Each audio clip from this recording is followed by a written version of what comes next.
America ने Putin को झुकाने के लिए अपनी पूरी ताकत झोंक दी है।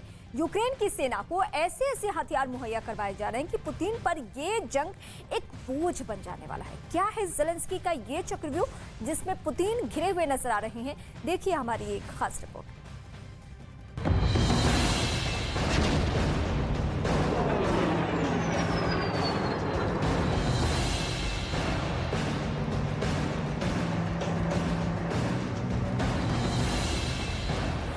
पुतिन की आर्मी पर इतने बम चलेंगे कि सब धुआं धुआं हो जाएंगे।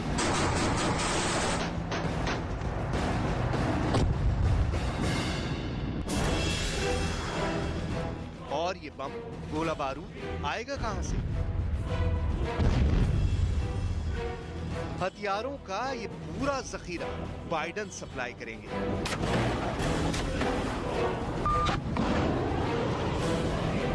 यानी कंधा होगा ज़ेलेंस्की का, निशाने पर होंगे पुतिन और बंदूक होगी बाइडेन की। ज़ेलेंस्की को अमेरिका $800 मिलियन के हथियार सप्लाई कर चुका है। अमेरिका ज़ेलेंस्की को 6000 करोड़ के हथियार और गोला बारूद सप्लाई कर चुका है। 155 mm हावित्जर तोप, Mi-17 helicopters, switch blade drones, stinger missile, javelin missile, radar और हमवीज यानी बख्तरबंद गाड़ियां। हथियारों का ये पूरा जखीरा यूक्रेन पहुंच चुका है और अब एक बार फिर नए सिरे से पुतिन की आर्मी पर ज़ेलेंस्की का कहर टूटने लगेगा।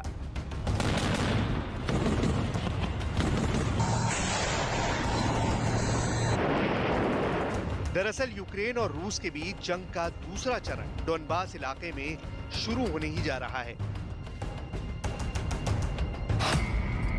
ये यूक्रेन का नक्शा है और इस नक्शे में ये डोनबास रीजन है।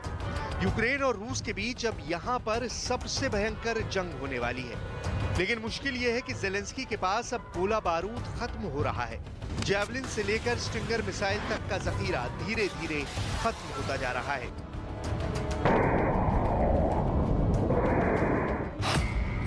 दूसरी तरफ डोनबास रीजन में पुतिन अपनी पकड़ लगातार मजबूत करते जा रहे हैं।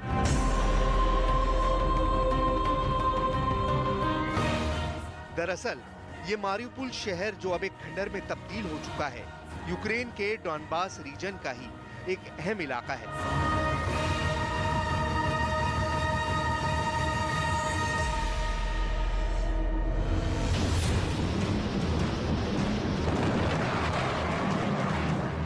ज़ेलेंस्की के सैनिक अभी भी इस शहर को बचाने के लिए अपनी जान झोंक रहे हैं। अगर इस शहर पर पूरी तरह से पुतिन का कब्जा हो गया तो आप ये मानकर चलिए कि डोनबास रीजन यानी यूक्रेन का पूर्वी हिस्सा पूरी तरह से पुतिन की सेनाओं के प्रभाव में जा सकता है।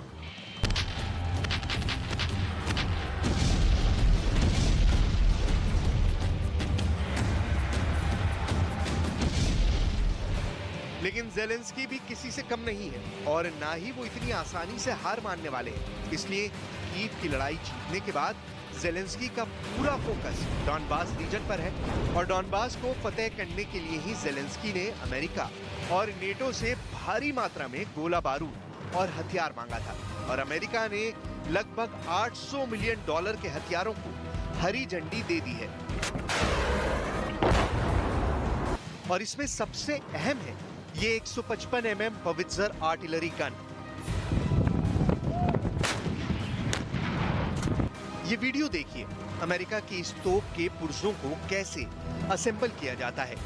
यूक्रेन के सैनिकों को अमेरिका बाकायदा इन हावित्जर तोपों का इस्तेमाल करने की ट्रेनिंग भी दे रहा है ताकि यूक्रेन के लड़ाके दुश्मन रूस पर अचूक निशाना लगा सके।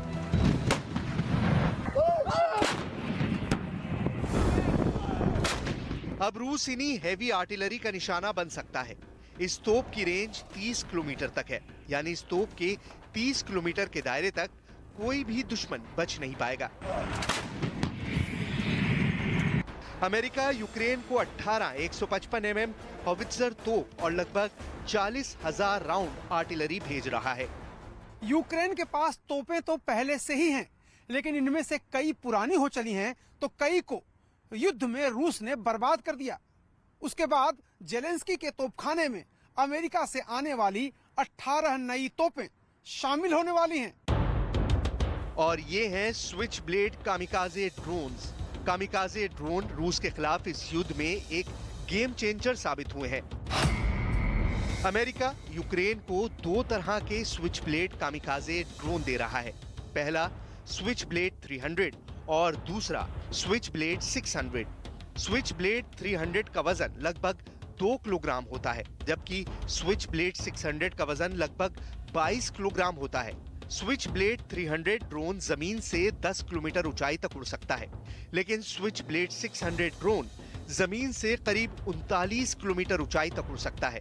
स्विच ब्लेड 300 ड्रोन 15 मिनट तक टारगेट पर मंडरा सकता है, जबकि स्विच ब्लेड 600 ड्रोन 40 मिनट तक हवा में रह सकता है। इनको स्विच ब्लेड ड्रोन इसलिए कहा जाता है क्योंकि जब ये लॉन्च होते हैं तो इनके ब्लेड जैसे पंख बाहर की तरफ निकलते हैं। ये छोटे मानव रहित विमान होते हैं जिनके अंदर विस्फोट भरा जाता है। ये सीधे एक टैंक या सैनिकों के समूह से टकराकर अपने साथ साथ दुश्मन को भी नष्ट कर देते हैं, यानी एक तरह के आत्मघाती या फिदाइन ड्रोन्स हैं। स्विच ब्लेड कामिकाजे ड्रोन्स की सबसे बड़ी खासियत यह होती है कि यह आसानी से रडार की पकड़ में नहीं आते। दूसरी सबसे बड़ी खासियत होती है कि इसे दूर बैठा सैनिक ऑपरेट कर सकता है, जिससे सैनिक की जान को नुकसान भी नहीं होता और दुश्मन सेना को भयानक नुकसान होता है। ये स्विच ब्लेड ड्रोन्स रूस, चीन, इजराइल, ईरान और तुर्की के पास भी हैं। इनमें कैमरे लगे होते हैं और 100 किलोमीटर प्रति घंटा की रफ्तार से टारगेट को हिट कर सकते हैं। रूस की आर्मी को इन ड्रोन्स ने भी काफी ज्यादा परेशान किया है।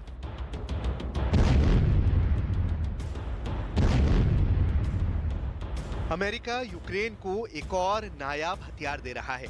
ये एक mobile short range radar system है जिसका नाम है AN/TPQ-36।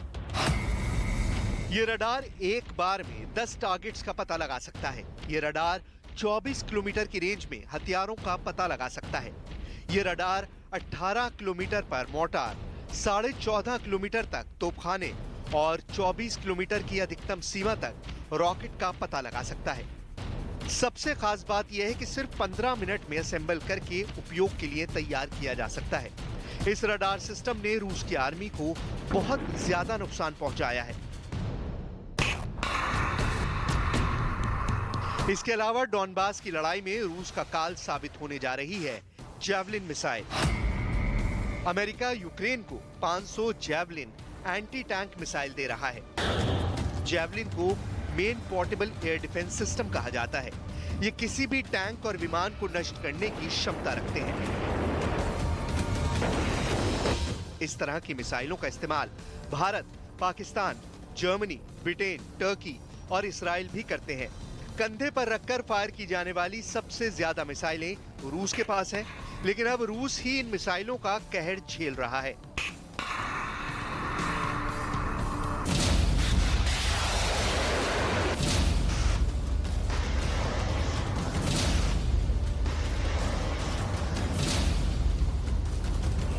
इन मिसाइलों का इस्तेमाल विमान, हेलीकॉप्टर या टैंकों को नष्ट करने में किया जाता है। यह 8 किलोमीटर की रेंज में और जमीन से 4.5 किलोमीटर ऊंचाई तक टारगेट को हिट कर सकते हैं।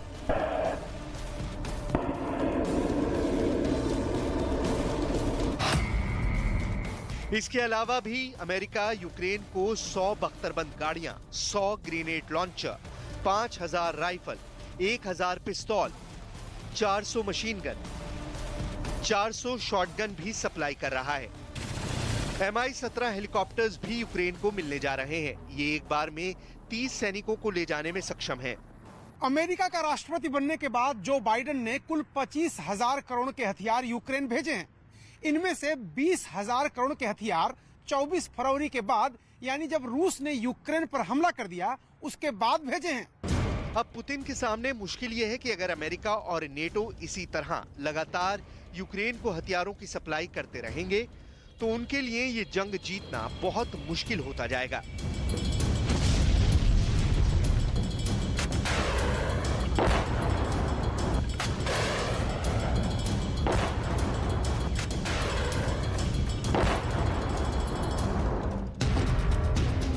इसलिए पुतिन के बारे में ये कहा जा रहा है कि वो यूक्रेन और पोलैंड की सीमा पर मौजूद उन ठिकानों पर हमला कर सकते हैं या फिर कब्जा भी कर सकते हैं जहां से पोलैंड के रास्ते यूक्रेन को हथियारों की सप्लाई हो रही है।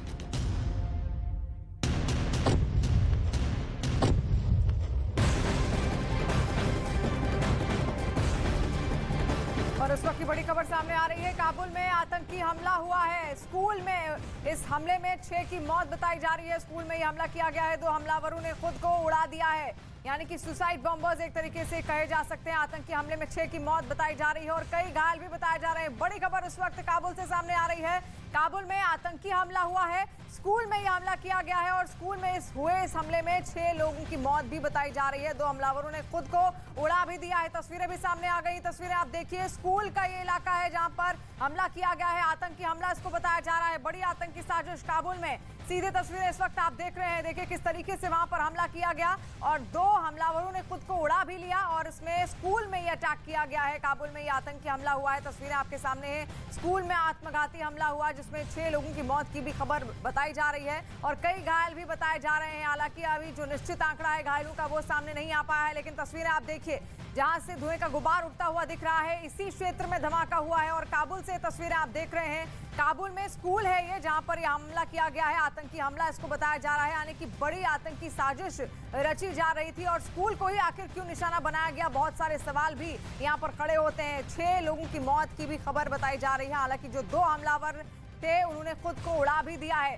न्यूज़ 18 पर ये एक्सक्लूसिव तस्वीरें इस वक्त आप देख रहे हैं सीधे काबुल से, जहां पर आतंकी हमला हुआ है। स्कूल को निशाना बनाया गया है। स्कूल में ये आत्मघाती हमला किया गया जिसमें 6 लोगों की मौत की खबर भी है और साथ साथ कई लोग घायल भी बताए जा रहे हैं। हालांकि घायलों का जो आंकड़ा है वो अभी तक सामने नहीं आ पाया है, लेकिन स्कूल पर ये हमला किया गया है और इसमें कई धमाके, एक के बाद एक कई धमाके भी किए गए हैं। तो सीधी तस्वीरें इस वक्त आप देख रहे हैं न्यूज़ 18 पर। एक्सक्लूसिव तस्वीरें काबुल से जहां पर आतंकी हमला हुआ है। स्कूल को निशाना बनाया गया, स्कूल पर टारगेट सेट किया गया।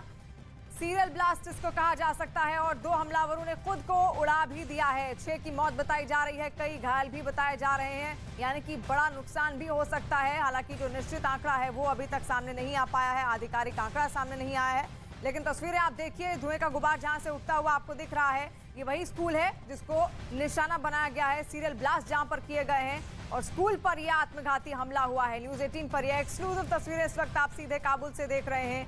पूरी दुनिया इस वक्त हलचल में है। जहां पर रूस यूक्रेन का युद्ध चल रहा है, वहीं काबुल में भी इस तरीके का आतंकी हमला होता है जहां पर 2 आत्मघाती हमले लगातार किए जाते हैं। तस्वीरें आप देखिए, स्कूल को निशाना बनाया गया है, स्कूल पर टारगेट सेट किया गया और पूरे काबुल को दहलाने की बड़ी साजिश मानी जा रही है, जहां पर 6 की मौत बताई जा रही है और कई घायल भी इसमें है।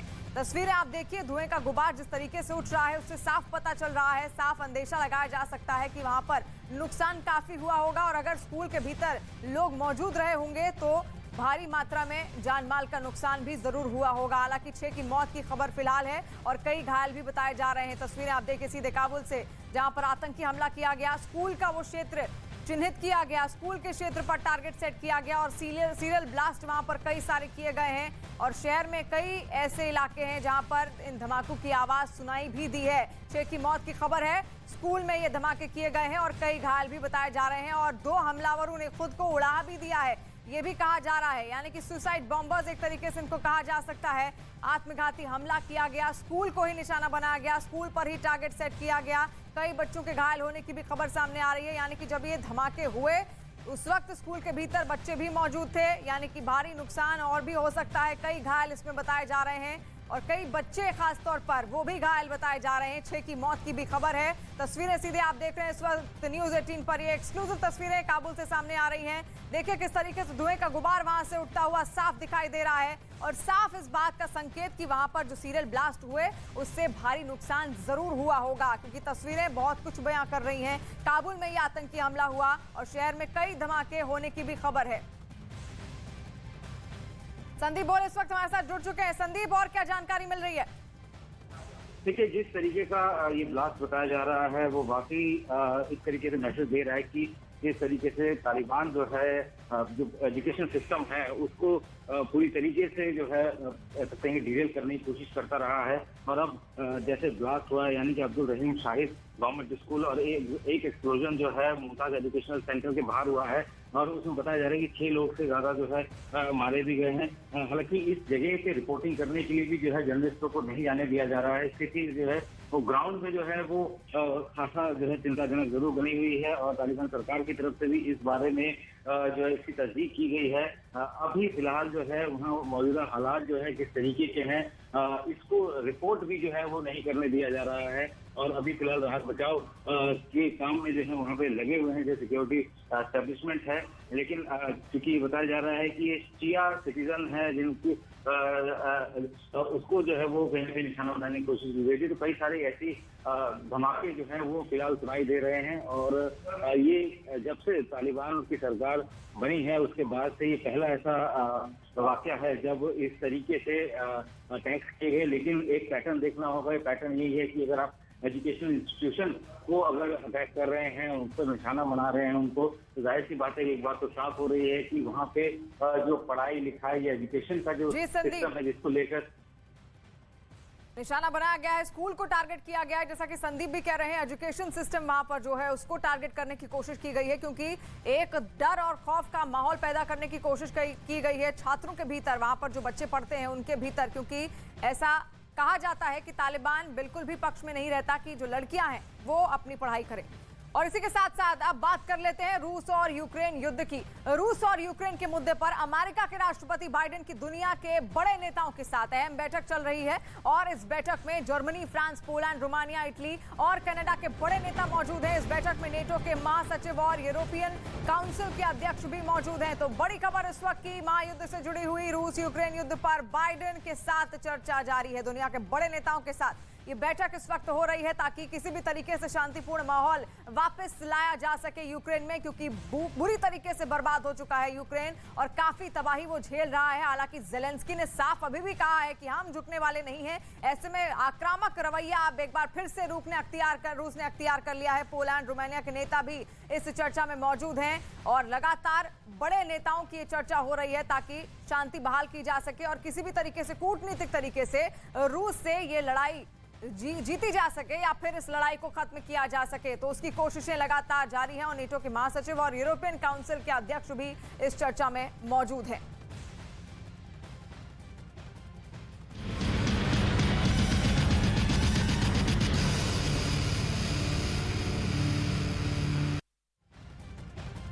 और यूक्रेन में पिछले 54 दिनों से जारी युद्ध में एक तरफ भीषण तबाही की तस्वीरें सामने आ रही है तो दूसरी तरफ अब रूस के हमले और ज्यादा तेज हो गए हैं। इन हमलों को तेज करने के पीछे रूस की नई रणनीति को माना जा रहा है और खबर है कि अब तक यूक्रेन के पूर्वी इलाकों को निशाना बना रही रूस की सेना की नजर अब यूक्रेन के दूसरे इलाकों पर कब्जा करने की है।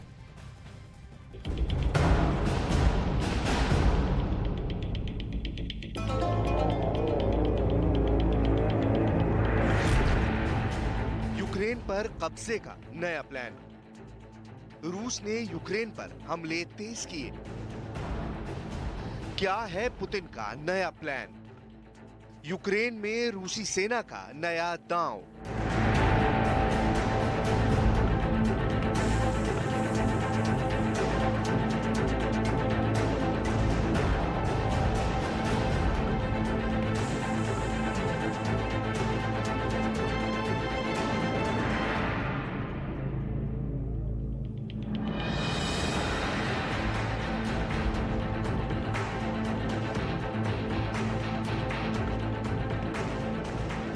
यूक्रेन की जमीन पर कब्जे की पुतिन की सेना कब आक्रोश में बदलती जा रही है।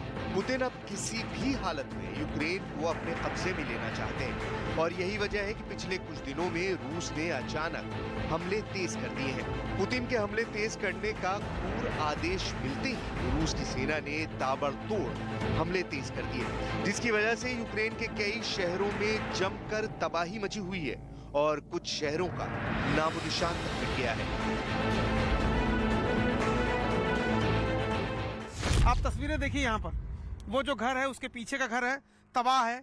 ये जो घर है इसका तो नामो निशान ही मिट गया है, ये तो मलबे में तब्दील हो गया है। देखिए ये जो घर था, इसके आसपास के घर देखिए, आपकी जहां तक नजर जाएगी आपको सारे घर तबाह और बर्बादी दिखेंगे। और सड़क के दूसरी तरफ अगर आप देखेंगे तो वहां भी कमोवेश हालात यही हैं। आप इधर देखिए, इस हाईवे के दूसरी तरफ देखिए तो वहां पर भी जो घर हैं उनके ऊपर हमले किए गए। और ये हमले इसलिए नहीं किए गए क्योंकि यहाँ यूक्रेन की सेना थी या यूक्रेन की सेना ने कोई प्रतिरोध किया था या यूक्रेन की सेना यहाँ आमने सामने की लड़ाई लड़ रही थी।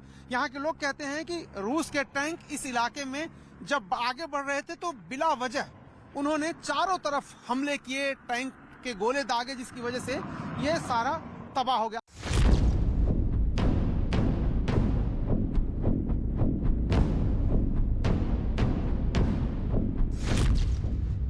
यूक्रेन के पूर्वी इलाकों पर हमले तेज, मिशन तबाही में जुटी पुतिन की सेना।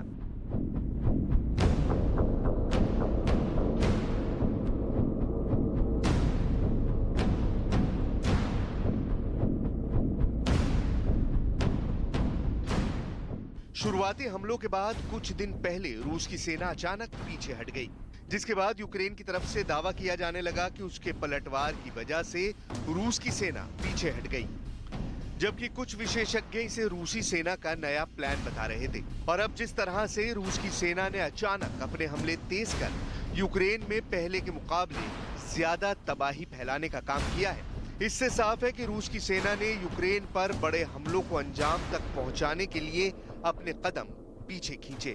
और इस बात की तस्दीक खुद यूक्रेन के राष्ट्रपति ज़ेलेंस्की ने कर दी। Зараз концентрована для цього наступу. Скільки б туди не згоняли російських військових, ми будемо боротись, ми будемо захищатись, ми будемо це робити щоденно. Нічого українського не віддамо, а чужого нам просто не потрібно.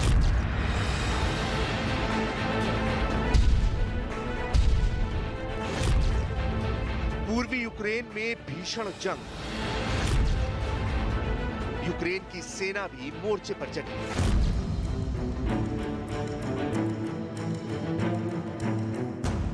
रूस के ताबड़तोड़ हमलों के बीच यूक्रेन की सेना भी मोर्चे पर डटी हुई है और किसी भी तरह रूस की सेना को रोकने की कोशिश में है।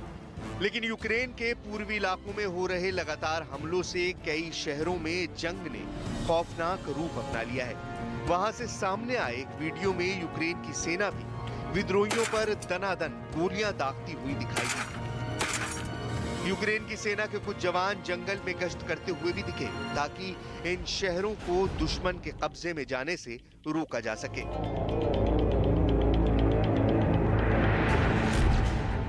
रूस के हमलों से बर्बाद शहर, रूस हमलों से दहशत में लोग।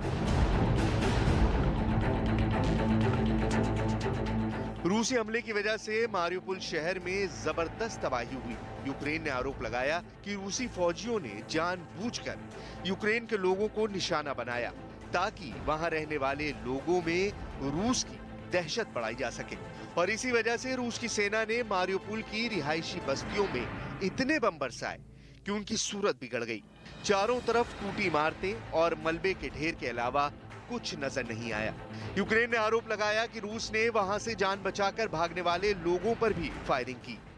И вот они получили эту квартиру. Я говорю: Андрюша, куда вы идете? Он говорит: мне дороже дети. रूस के मिसाइल हमलों में मारियुपोल शहर के कई मकान तहस नहस हो गए।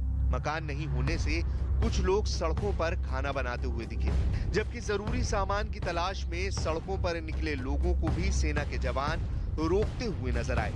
इस दौरान मारिउपोल शहर के मेयर ने बड़ा दावा किया। मेयर के मुताबिक रूस की सेना ने तबाही मचाने के साथ साथ करीब 40,000 लोगों को मजबूरन पलायन करने को मजबूर कर दिया।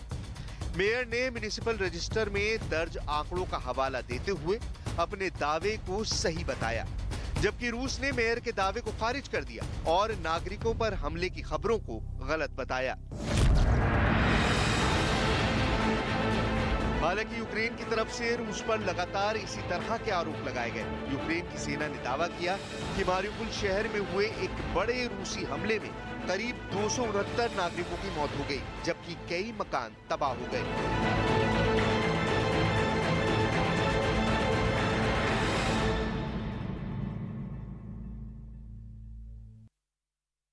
और यूक्रेन में युद्ध का दूसरा चरण शुरू हो चुका है। रूस की सेना चुन चुन कर यूक्रेन के सैन्य ठिकाने तबाह कर रही है और साथ ही उसके निशाने पर कई बड़े शहर भी हैं जिस पर वो संपूर्ण कब्जा करना चाहता है। और मैप के जरिए भी हम आपको समझाने की कोशिश करेंगे कि आखिर क्या इस वक्त चल रहा है यूक्रेन में। और यूक्रेन का ये नक्शा आप देख रहे हैं, ये सफेद रंग का पूरा यूक्रेन का नक्शा है और लाल रंग से आप जो क्षेत्र देख रहे हैं, खेरसोन की बात करें, मेरिटोपोल की बात करें, वोल्नोवाखा, मारिउपोल, डोनेत्स्क, लुहांस्क, खार्किव, ये तमाम ऐसे क्षेत्र हैं जिन पर बुरी तरीके से रूसी सेना ने कब्जा कर लिया है। और आप अगर ध्यान देंगे तो ये सिर्फ वही इलाके हैं जिनकी सीमाएं पूर्ण रूप से रूस से लगती हैं। और ये रूस आप देख रहे हैं, ऑरेंज रंग का जो है, नारंगी रंग में ये रूस है, इसकी सीमा पूरे ठीक ढंग से इन तमाम क्षेत्रों से लगती है। तो ऐसे में होता क्या है कि यहाँ से बेहद आसानी से रूसी सेना इन इलाकों पर अपना कब्जा कर सकती है, क्योंकि उनकी सीमाएं उनके साथ लग पा रही हैं। ऐसे में उनको खाने की चीजों की कमी नहीं हो पाती है और सैन्य हथियार भी पूर्ण रूप से मिल पाते हैं। और आप ध्यान दीजिए, जो बाकी का इलाका है वो अभी पूर्ण रूप से खाली है। यहाँ पर कीव है और कीव पर भी वो कब्जा करना चाहता है, क्योंकि पीछे बेलारूस है, बेलारूस से उसको पूर्ण रूप से समर्थन भी मिलेगा। लेकिन साथ साथ अगर सेनाएं रूस की वहां से चलकर यहाँ तक आएंगी तो उनका खाना पीना तो खत्म हो ही जाएगा, साथ साथ सैन्य हथियार में, क्योंकि वो तबाही मचाते हुए इन तमाम शहरों में यहाँ तक बढ़ेंगे। और इसी वजह से अब तक वो पश्चिम के इलाकों तक नहीं पहुंच पाई हैं। और पश्चिम का अगर आप इलाका देखें, लीव में, यहाँ पर कुछ तबाही जरूर देखने को मिली है, क्योंकि कुछ न कुछ करके यहाँ तक रूसी सेना पहुंची जरूर है। लेकिन अब भी उसके लिए जंग काफी मुश्किल होने वाली है, क्योंकि तमाम क्षेत्रों में, इन तमाम इलाकों में यूक्रेन के जो सैनिक है वो चप्पे चप्पे पर डटे हुए हैं, ताकि किसी भी तरीके की जो चुनौती उनकी ओर से, रूस की सेना की ओर से दी जा रही है, वो उनको आराम से उस पर काबू कर सके, नियंत्रण कर सके। तो ऐसे में इस तरीके से जंग लगातार अब भी जारी है और 54 दिन हो चले हैं। वहीं यूक्रेन की राजधानी कीव पर कब्जे की नाकाम कोशिश के दौरान रूसी सैनिकों ने जमकर तबाही मचाई और इसी दौरान रूसी फौज ने वेलेवका दिम्रिका में एक कोल्ड ड्रिंक प्लांट को तबाह कर दिया और प्लांट तबाह होने से आसपास के इलाकों में कोल्ड ड्रिंक की सप्लाई बंद हो गई है। न्यूज़ 18 के अरुण कुमार सिंह इस वक्त वेलेका दिम्रिका में ही मौजूद हैं और वहां से एक्सक्लूसिव रिपोर्ट उन्होंने भेजी है। आप भी रिपोर्ट देखिए। मैं इस वक्त यूक्रेन के वेलिका दिमिरका इलाके में हूं। यहां मैं इसलिए आया हूं कि किस तरह से युद्ध यूक्रेन और रूस के बीच ही नहीं हो रहा है, बल्कि युद्ध अमेरिका और रूस के बीच भी शीत युद्ध की तरह ही हो रहा है। मैं इस वक्त एक मल्टीनेशनल कंपनी के सामने हूं जो शीतल पेय बनाती है, कोल्ड ड्रिंक बनाती है, और वो कंपनी अमेरिका की है। पूरी दुनिया के लोग कोल्ड ड्रिंक पीते हैं इस कंपनी का। हम और आप भी हिंदुस्तान में इस कंपनी के बनाए कोल्ड ड्रिंक पीते हैं। लेकिन इस कंपनी को किस तरह से रूस ने एयर स्ट्राइक के जरिए तबाह किया है, उसकी तस्वीरें देखिए।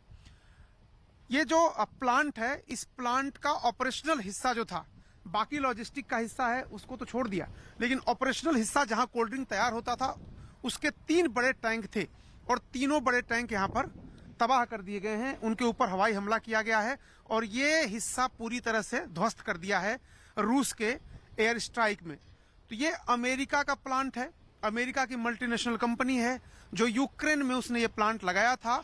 और ये जो कोल्ड ड्रिंक का प्लांट है, ये सिर्फ यही नहीं बल्कि यूरोप के कई देशों में कोल्ड ड्रिंक सप्लाई करता था।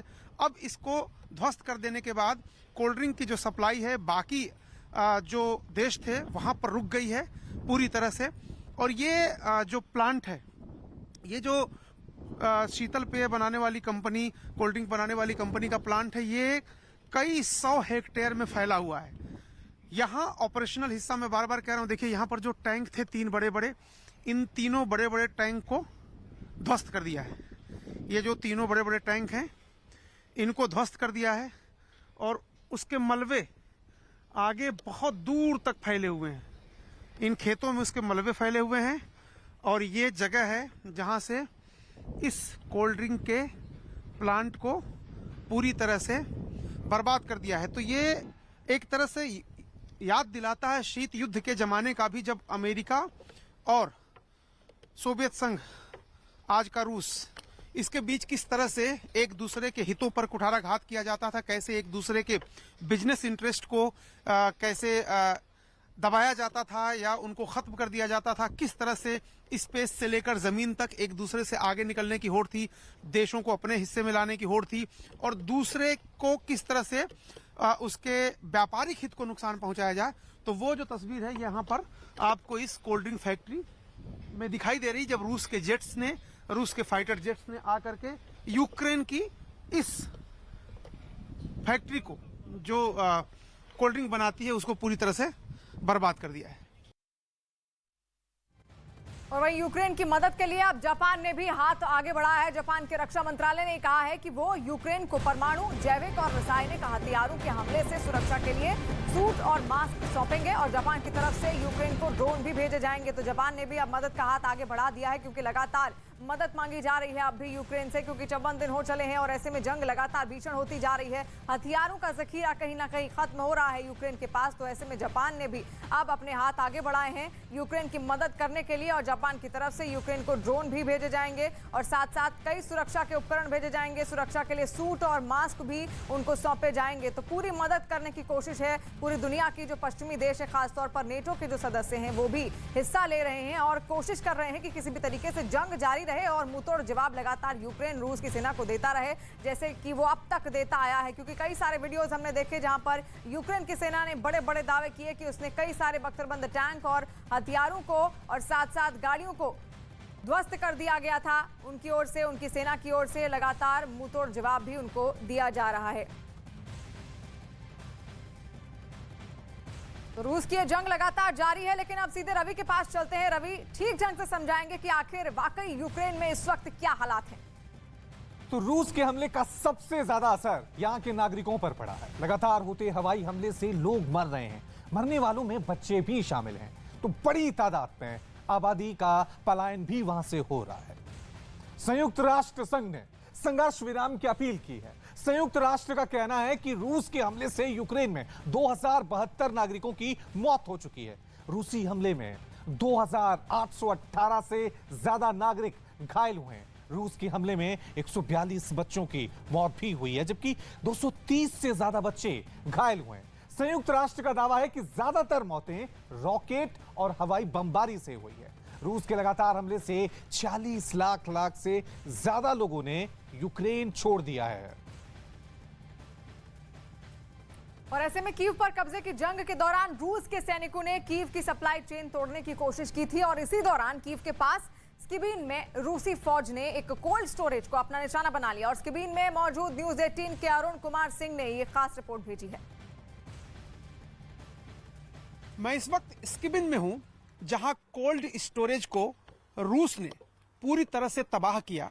रूस की सेना ने जो 64 किलोमीटर लंबा घेरा डाला था कीव पर कब्जा करने के लिए, तो घेरे के आसपास जितनी फैसिलिटी थी उन सबको बर्बाद और तबाह किया। ये जो फैसिलिटी है, ये कोल्ड स्टोरेज है। यहाँ पर सब्जी, फल और मीट स्टोर करके रखा जाता था और इसकी सप्लाई होती थी यूक्रेन की सेना के लिए।